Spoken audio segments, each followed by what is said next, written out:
Hey everyone, I'm Stephanie. Thanks for clicking on this video. Today I had 4 lessons that I wanted to share with you, and these are lessons that I've learned in the last year since homeschooling my special needs daughter, and I hope they will help someone out there. I know for me, when I started thinking about homeschooling my special needs daughter, I did seek advice from some people that I knew, and of course I read online and tried to read from other people's experiences, but I hope that these things will help you if you're thinking about doing that.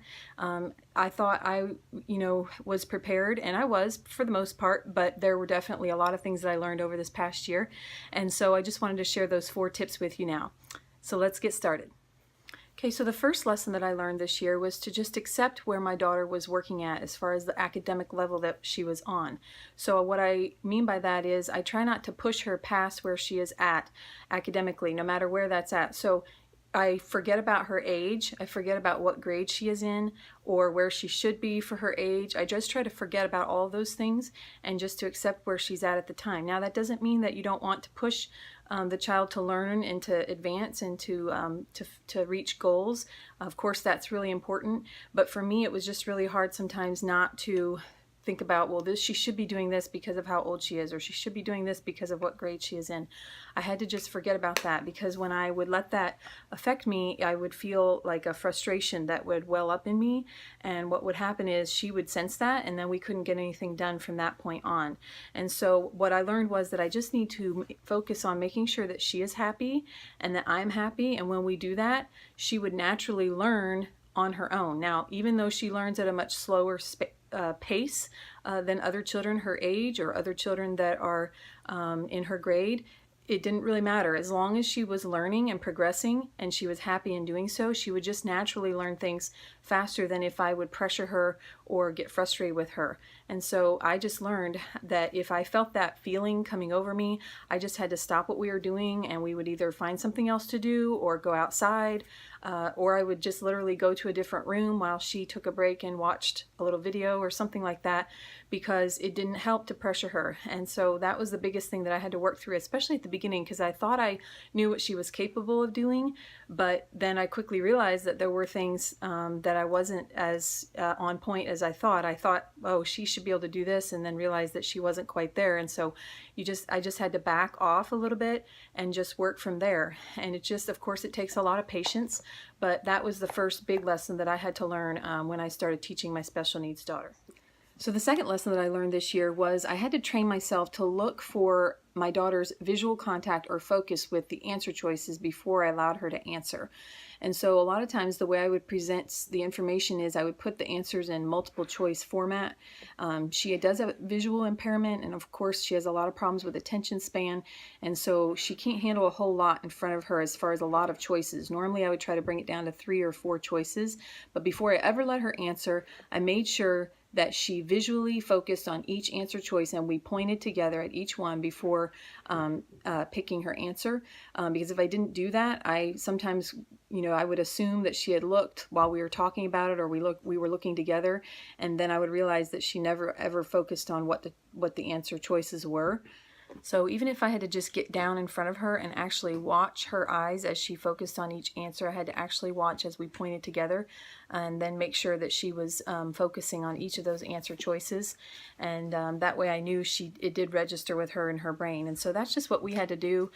She, of course, has a lot of special needs and has a visual impairment, and so the disability can get in the way, but that was just how I had to deal with that.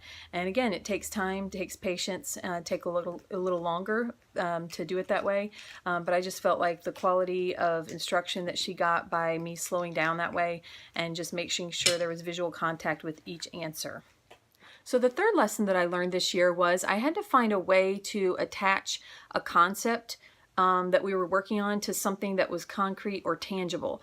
And so or maybe something that she related to a little bit better. So for my daughter, the abstract is just too challenging sometimes, and that can be the way it is for special needs children a lot.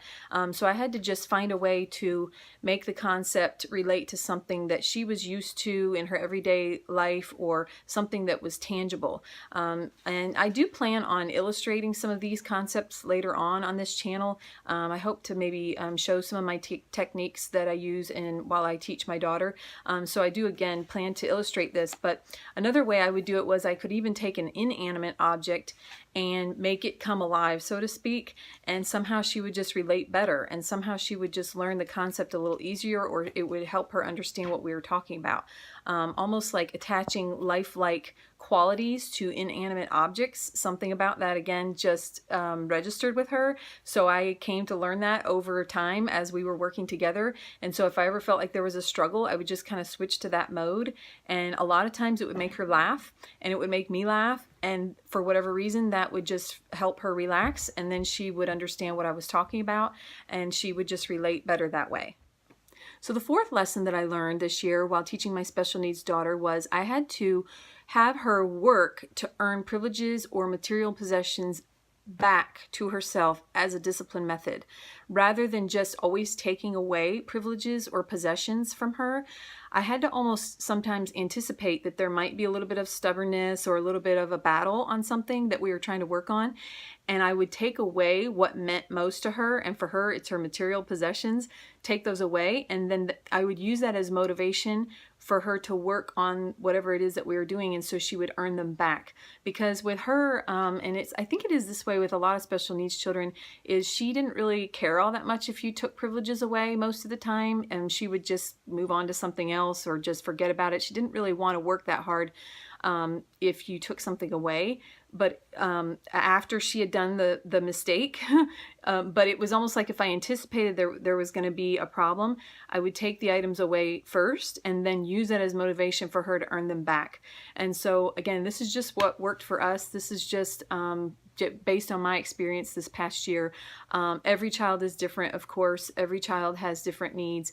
But I hope this could help somebody along the way, because again, these were just things that I had to learn through my everyday experience. So I think the best way to learn something is just to jump in there and get the experience. And I know for me, it was scary to start teaching a special needs child full-time at home this year, but I have learned so much here now on the other end of our first year. And again, it just came through the everyday experience of just working with her one-on-one and learning these lessons that I have shared with you today. Thank you so much for clicking on this video. I hope you learned something today. And you can also find me on Instagram at WeHeartSmarts. I'd love to interact with you there. Please like this video and hit that subscribe button for more helpful content. I'm Stephanie, and I'll see you in the next video.